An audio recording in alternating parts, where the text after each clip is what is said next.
Graça e paz, irmãos. Nós iremos meditar em Gálatas capítulo 6.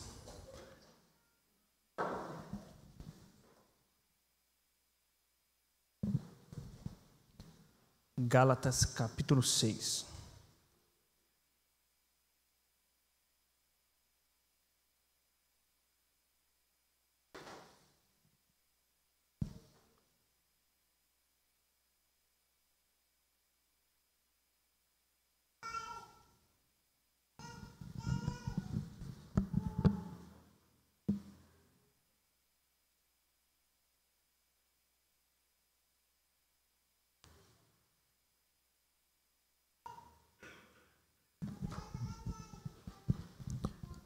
Versículo de número 7 até o versículo 10. Não vos enganeis, de Deus não se zomba, pois aquilo que o homem semear, isso também ceifará. Porque o que semeia para a sua própria carne, da carne colherá corrupção. Mas o que semeia para o Espírito, do Espírito colherá vida eterna. E não nos cansemos de fazer o bem, porque a seu tempo ceifaremos, se não desfalecermos. Por isso, enquanto tivermos oportunidade, façamos o bem a todos, mas principalmente aos da família da fé. Vamos orar, pedindo para que Deus fale aos nossos corações nesta noite. Senhor nosso Deus, queremos te pedir graça e misericórdia nesta noite. Revela-nos o mais profundo da tua palavra e também de nossos corações. Confronta-nos, nos ensina a tua santa palavra, Senhor, nesta noite. Em nome de Jesus, amém. Meus queridos irmãos, no ano de 1969, na Universidade de Stanford, nos Estados Unidos, um psicólogo estudioso chamado Philip Zimbardo fez uma seguinte pesquisa, um estudo de caso, um estudo social. Ele colocou um carro conservado, um carro novo, no bairro do Bronx, em Nova York, nos Estados Unidos, e deixou lá abandonado nesse bairro. E, ao mesmo tempo, ele deixou um outro carro no mesmo estado, no estado de conservação, na Califórnia, uma região nobre da Califórnia chamada Palo Alto. Obviamente, em poucos dias, o carro que ele deixou no Bronx, nessa região de subúrbio de Nova York, começou a ser depedrado, começou a ser depenado o carro completamente. Algumas pessoas levaram pneus do carro, alguns utensílios do carro a fim de revender, e assim houve um desmonte daquele carro em pouco tempo.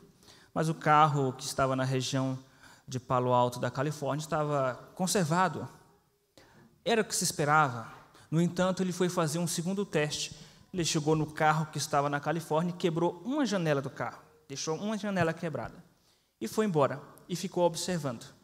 Deixou os alunos dele observando aquela situação.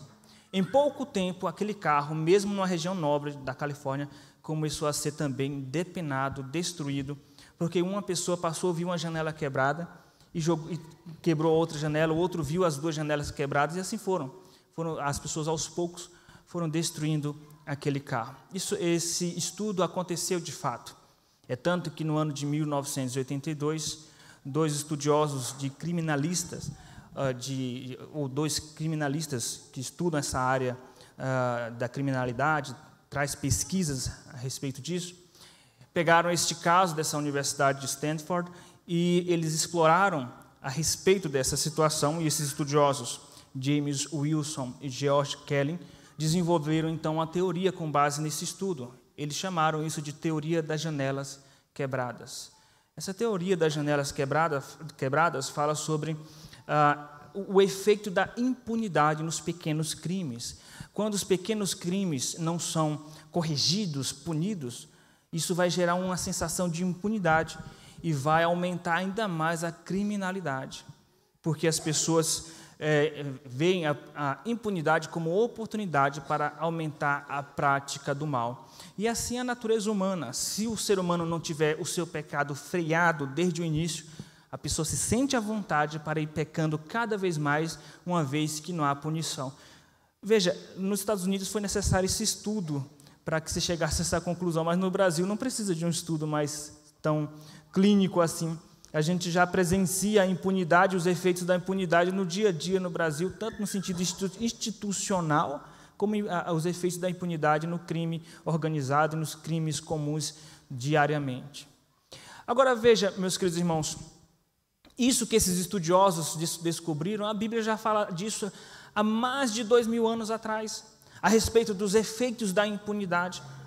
Observe que em Eclesiastes capítulo 8, versículo de número 11, está escrito: como não se executa juízo logo que se praticam a obra má, o coração dos homens são inclinados à prática do mal.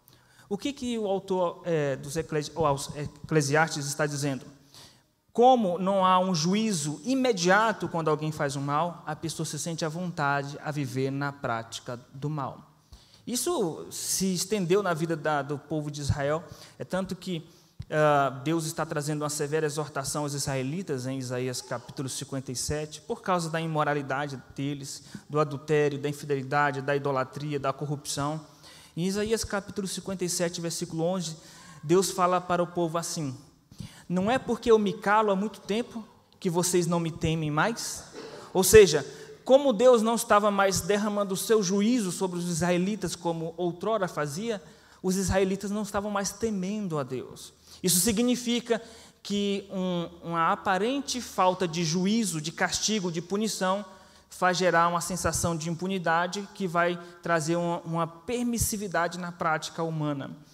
Mas nós precisamos entender, meus irmãos, que nós não devemos nos enganar a respeito disso, porque Jesus é o mesmo ontem, hoje e sempre.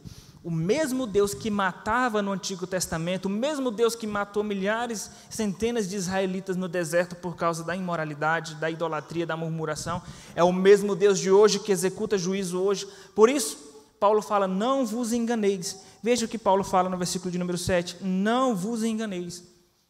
O que Paulo quer dizer com isso? Para nós não nos enganarmos, porque nosso Deus é um Deus de juízo.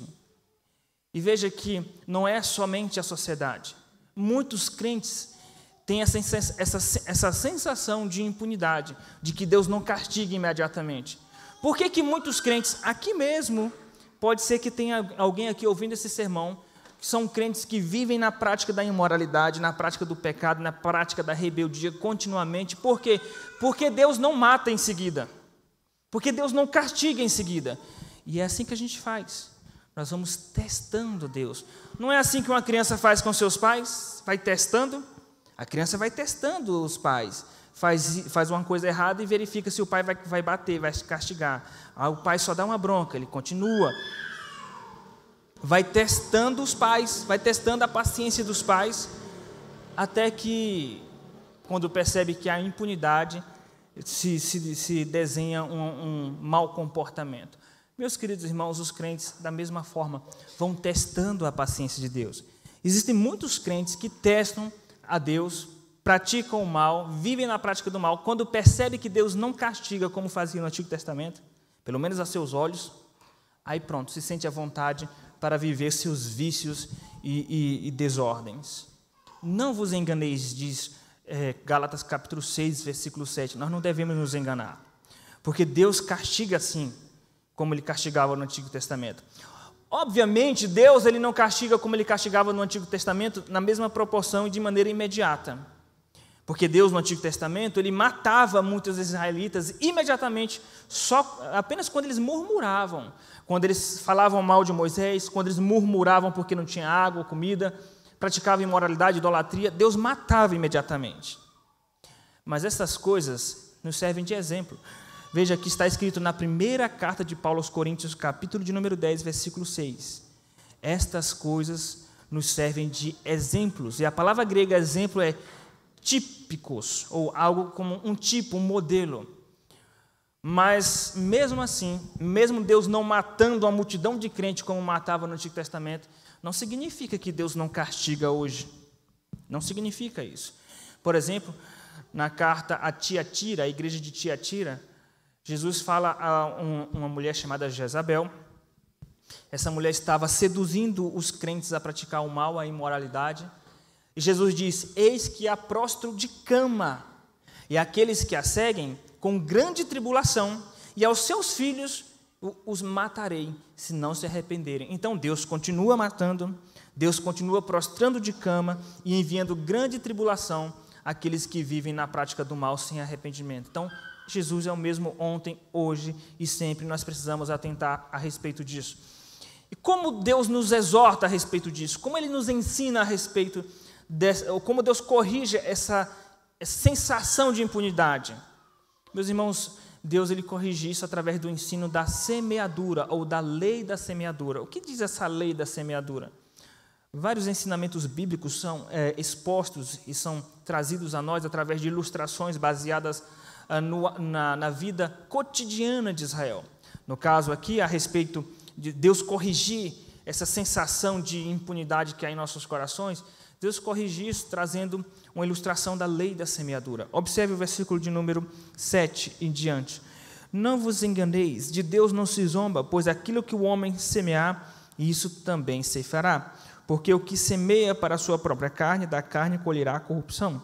Mas o que semeia para o Espírito, do Espírito colherá vida eterna. Veja, Lucas registra palavras de Cristo, lá em Lucas capítulo 6, versículo 44 e 45, que nós lemos na liturgia. Jesus diz, não se pode plantar abrolhos e colher uvas, não se pode plantar trigo e colher espinhos. Do bom coração do homem se colherá o bem. Isso significa aquilo que o homem plantar, isso ele vai colher. Então, como Deus corrige essa sensação que nós temos de que Deus não vai nos castigar para poder vivermos pecando? Como Deus corrige isso? Através da lei da semeadura. O tema da mensagem de hoje, meus irmãos, são as implicações da lei da semeadura. E com base nisso, nós iremos entender que Deus é um Deus que não muda, Ele corrige a igreja, corrige o seu povo e derrama juízo a fim de demonstrar e revelar a sua justiça. O objetivo final disso é gerar temor em nossos corações, porque quando o crente vive pecando sem arrependimento, na verdade, ele está, de certa forma, zombando de Deus. Está zombando. Ah, Deus não me castigou, então vou continuar praticando um pecado. Você está menosprezando a justiça de Deus. Versículo 7.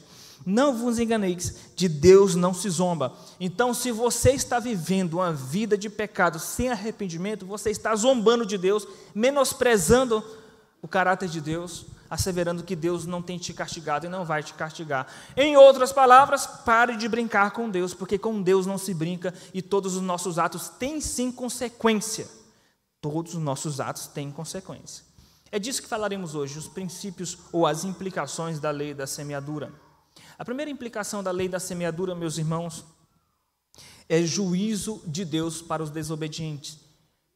A lei da semeadura implica em juízo de Deus para os desobedientes. Observe o versículo 8. Porque o que semeia para a sua própria carne, da carne colherá corrupção. O que significa semear para a própria carne? Nós temos que ser fiéis ao contexto, porque essa é uma premissa básica de interpretação bíblica, de exegese, de hermenêutica. Você está atrelado, você apelar para o contexto para você entender. Carne na Bíblia pode significar carne humana, carne materializada humana. Carne na Bíblia pode significar a humanidade, diferente da espécie animal. Mas carne na Bíblia também pode significar obras más, pecado. E para nós entendermos que tipo de carne Paulo está falando aqui, nós temos que olhar o contexto. Em Gálatas capítulo 5, versículo de número 19 em diante, Paulo fala sobre as obras da carne. E as obras da carne são conhecidas. Ele vai listar as obras da carne.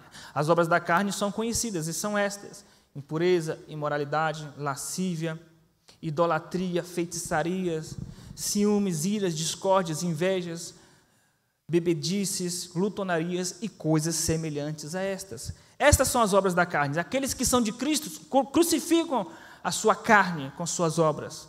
Então, nós precisamos entender que quando Paulo fala de semear para a carne, na verdade é viver na prática das obras da carne. Se você tem vivido na prática de alguma destas obras da carne, você está zombando de Deus. De Deus não se zomba. Paulo diz, de Deus não se zomba. Se você está vivendo uma vida de adultério, se você está traindo a sua esposa, asseverando que ninguém vai descobrir, você está zombando de Deus. Está zombando. Se você está namorando, está pecando contra Deus, com prática sexual antes do casamento, achando que ninguém do conselho vai descobrir, Deus está vendo. E você está zombando de Deus. Se você está desviando dinheiro e verba num lugar onde você trabalha, Deus está vendo e você está zombando de Deus. Se você tem sido infiel a Deus no que diz respeito às suas contribuições no reino de Deus, Deus está vendo e você está zombando de Deus. Se você está vivendo prática de ódio, de mágoa, de rancor, de discórdia com seu irmão e não se remenda, não se conserta, você está desrespeitando a Deus. É disso que Paulo está falando. Então, Paulo vai corrigir isso. Então, a primeira implicação, meus irmãos, da lei da semeadura, implica em juízo para os desobedientes. Quando Paulo fala, aquele que semeia para a sua própria carne, colherá corrupção, Paulo está dizendo, aquele que vive na prática das obras da carne, vai colher as consequências. Quando se fala em colher corrupção, meus irmãos, corrupção aqui significa colher as consequências, colher juízo de Deus para aqueles que vivem nas obras da carne. Para ser mais específico, para ser fiel ao contexto e à luz de todo o contexto bíblico, nós iremos explanar mais um pouco a respeito disso. Por exemplo, se ele está falando de semear para a carne, relacionando as obras da carne, quais são as obras da carne que Paulo fala? E temos exemplos bíblicos de pessoas que plantaram e colheram corrupção a respeito disso? Sim, temos. Entre as obras da carne, Paulo fala primeiro da imoralidade sexual. Versículo 19, capítulo 5, versículo 19. E veja, a imoralidade sexual pode ser sexo antes do casamento, pode ser pornografia, pode ser o adultério. E nós podemos olhar para o Antigo Testamento e ver as consequências disso. Davi, ele plantou para a carne, colheu corrupção, colheu os efeitos de ter adulterado. Ele adulterou, ele se deitou com Batseba e colheu os frutos disso, porque Deus castigou Davi severamente com seus filhos. Veja que Absalão perseguiu Davi de morte, expulsou Davi de Jerusalém. Veja que um filho de Davi, que foi Absalão, matou seu próprio irmão, porque houve um abuso sexual dentro da própria casa de Davi. Tudo consequência de uma noite de prazer de Davi. Tudo consequência do pecado. Davi plantou para a carne, colheu os efeitos disso. Outra obra da carne que Paulo fala, está no versículo de número 20. No versículo 20, ele fala a respeito da discórdia. A discórdia entre os irmãos. E nós podemos perceber os efeitos disso quando a família de Jacó colheu os frutos da corrupção de ter havido discórdia, mágoa, rancor entre os irmãos de José. Nós vemos, meus irmãos, consequência não somente disso, consequência, por exemplo, da feitiçaria, que é obra da carne, quando Saul foi consultar uma necromante, uma médium, ele, depois de ter consultado aquela médium, essa foi uma das causas que fez, de fato, Saul sofrer, inclusive, a morte nas mãos dos filisteus. A idolatria, por causa da idolatria, que é obra da carne, Israel, o povo de Israel foi escravizado por um povo estrangeiro, o exílio, e isso foi consequência da idolatria. A inveja, observe que Saul começou a perseguir Davi, e perseguir para matar, por inveja, e depois Saul sofreu as consequências disso. Absalão, por inveja do trono, para tomar o lugar de seu pai, perseguiu o próprio pai, Davi, a fim de matá-lo, e depois Deus, por intermédio dos homens de Davi, matou o próprio Absalão como juízo por causa de seu pecado. Todos os nossos atos têm consequência. Todos os nossos atos têm consequência. Então, pare de brincar com Deus. Pare de ser leviano em sua vida com Deus. Não pense, eu pequei semana passada, não aconteceu nada. Pequei essa semana, não aconteceu nada. Então, parece que Deus não vai me matar. Você pensa que nós não pensamos isso? Pensamos. Inconscientemente, de maneira muito rápida. Tudo isso se processa em nosso inconsciente de maneira muito rápida. Você olha para o histórico, você pecou com determinado pecado, nada aconteceu. O pastor vive dizendo que Deus derrama juízo, Deus mata, Deus envia enfermidade, mas eu pequei no mês passado, não aconteceu nada. Pequei tal dia, não aconteceu nada. Então parece que Deus não vai me castigar com morte. Então vou continuar pecando. A gente não pensa isso no nível do consciente. O nosso inconsciente processa tudo isso para nos motivar a viver pecando. Então pare de brincar com Deus. De Deus não se zomba. E sempre que vem uma palavra de exortação, essa palavra serve como aviso. Porque depois que você ouve uma palavra de exortação, você foi avisado. E se você continuar vivendo brincando com Deus, você vai sofrer as consequências. Vai sofrer as consequências. Não tem jeito. É a lei da semeadura. Aquilo que o homem planta, isso ele vai colher. A primeira implicação da lei da semeadura, meus irmãos, é que implica em juízo sobre os desobedientes.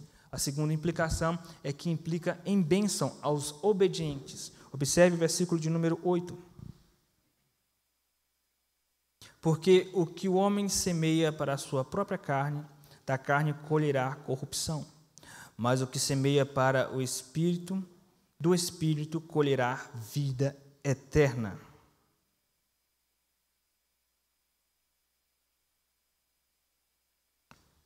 O que significa colherá vida eterna? Paulo não está falando de salvação pelas obras. Se você é apaixonado pela salvação pelas obras, sinto te frustrar, porque não é disso que ele está falando. Porque a carta inteira ele defende a tese de que a justificação é somente pela fé. Então, por que Paulo está falando de colher para a vida eterna? Colher frutos da vida eterna, colher bênçãos oriundas da vida eterna. É o que o autor aos Hebreus fala em Hebreus capítulo de número 4 e capítulo 6. Os poderes do mundo vindouro, as bênçãos do mundo vindouro, significa as bênçãos espirituais em Cristo Jesus. Quando você planta para o Espírito, você vai colher frutos de vida eterna do Espírito Santo, porque Deus vai te abençoar nesse sentido. O que significa plantar, semear para o Espírito? Significa obedecer ou viver o fruto do Espírito que ele fala no versículo 22 e 23. O fruto do Espírito é amor, alegria, paz, longanimidade, bondade, benignidade, fidelidade, domínio próprio. Contra essas coisas não há lei. Isso é plantar, é semear para o Espírito, é você pôr em prática o fruto do Espírito. Se você vive o fruto do Espírito, a sua família vai ser abençoada. Se você é um marido que tem domínio próprio, que é manso, que é sábio, que é amoroso com a sua esposa, a sua família vai ser abençoada, porque você está plantando para o Espírito e o Espírito vai te abençoar com bênçãos da vida eterna, com paz, com alegria. Se você é uma pessoa cheia do Espírito Santo, do fruto do Espírito, se você planta para o Espírito Santo, você vai ser uma pessoa que vai trazer paz e não discórdia dentro da igreja. As pessoas que estiverem perto de você serão abençoadas com a sua presença, porque você carregará em si o fruto do Espírito. Você vai ser bênção onde você chegar, na igreja, na família, no trabalho. Então, meus queridos irmãos, da mesma forma que existem consequências ruins para a prática do mal, existem consequências boas para a prática do bem. Tanto consequências naturais, porque quando se obedece à lei de Deus, já existem consequências naturais. Observe que Deuteronômio capítulo 28 diz o seguinte, que se nós atentamente obedecermos à voz do Senhor nosso Deus, certamente Deus vai nos abençoar na saída, na entrada, todo o nosso caminho será próspero. Na verdade, é a lei da causa e efeito. Quando você obedece à lei de Deus, nós seremos abençoados em muitas áreas de nossas vidas, porque o objetivo da lei de Deus é nos preservar, nos abençoar em todos os sentidos. Não estou falando de dinheiro. Se você já pensou nisso, imediatamente você já pensou em dinheiro porque você é um ganancioso. Porque ser abençoado não é necessariamente ter dinheiro. Você pode ter saúde, você pode ter paz em seu lar, você pode ter sucesso em tudo aquilo que você faz. Isso é ser abençoado. Ser abençoado é você ser louvado pelas outras pessoas. Olha aquele crente, tudo que ele faz prospera. Como aquele crente é abençoado. Meus queridos irmãos, plantar para o Espírito, você vai colher bênçãos do Espírito. Acontece que nem sempre esse fruto você vai colher imediatamente. E como nós, às vezes, não colhemos imediatamente o fruto, as consequências de obedecer a Deus, às vezes nós somos tentados a desanimar. Quantas vezes você tenta ser fiel a Deus, você é fiel a Deus no trabalho, e mesmo assim você sofre injustiça no trabalho, sendo fiel a Deus, sofre humilhação no trabalho, injustiça, perseguição no trabalho, sendo fiel a Deus. A tendência é desanimar e falar como os israelitas falaram, Salmo 73 registra isso, Malaquias registra isso. Será que vale a pena ter sido fiel a Deus até aqui? Porque eu sou fiel a Deus e sofro, enquanto o ímpio é infiel, faz todo um tipo de trabalho sujo e escapa. Será que vale a pena? Veja o que Paulo responde a respeito desta pergunta, versículo 9 em diante. E não nos cansemos de fazer o bem, porque a seu tempo ceifaremos, se não desfalecermos. Então, continue sendo fiel, mesmo que você não está vendo as consequências dessa bênção agora, mas continue, não desfaleça, não se canse de fazer o bem. Às vezes nós fazemos o bem e colhemos ingratidão, injustiça. Salmo 109, versículo de 1 a 5 fala sobre isso. O salmista diz que ele plantou o bem, fez o bem e ele colheu injustiça. Se levantaram contra ele de forma injusta, levantaram o calcanhar contra ele. E às vezes nós passamos por isso. Você faz a sua parte, você é fiel, Deus prospera o que você faz. E o que você colhe? Você colhe injustiça, perseguição. Nesse momento nós somos desanimados a continuar o bem. Porque vale a pena mesmo continuar sendo fiel? Vale. Não desfaleça, porque é a seu tempo. Deus tem um tempo para tudo. Existe o tempo certo para Deus te abençoar e para que todos vejam que Deus é contigo. Então não desanime, continue fazendo o bem, especialmente na casa de Deus, porque, meus irmãos, é na casa de Deus que o nosso caráter é provado. Veja o versículo de número 10. Por isso, enquanto tivermos oportunidade, façamos o bem a todos, mas principalmente aos da família da fé. Por questão de justiça, porque nós somos uma família, e também porque é um ambiente onde nosso amor será mais provado, é na igreja. O amor cristão é provado mais ainda na igreja, porque na igreja é onde nascem muitas discórdias. Então, não desanime de fazer o bem, de praticar o bem. Não pense, eu vou continuar fazendo o bem para o meu irmão em Cristo, porque ele já conhece a palavra, ele deveria obedecer a Deus e é infiel. Continue fazendo o bem, não desfaleça. As implicações da lei da semeadura são duas implicações. Implica em juízo para os desobedientes e implica em bênção para os obedientes. Que Deus assim nos abençoe, meus irmãos. Vamos orar nos preparando para a ceia do Senhor e para a recepção e o batismo.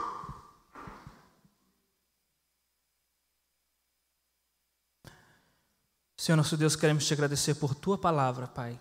Que Teu Espírito Santo nos faça lembrar de tudo o que foi dito e que o Senhor, meu Deus, derrame sobre o nosso coração profundo zelo e temor do Teu nome. Que o Senhor nos acorde, nos desperte para a Tua santidade. Tudo isso nós te pedimos, Senhor, em nome de Jesus. Amém.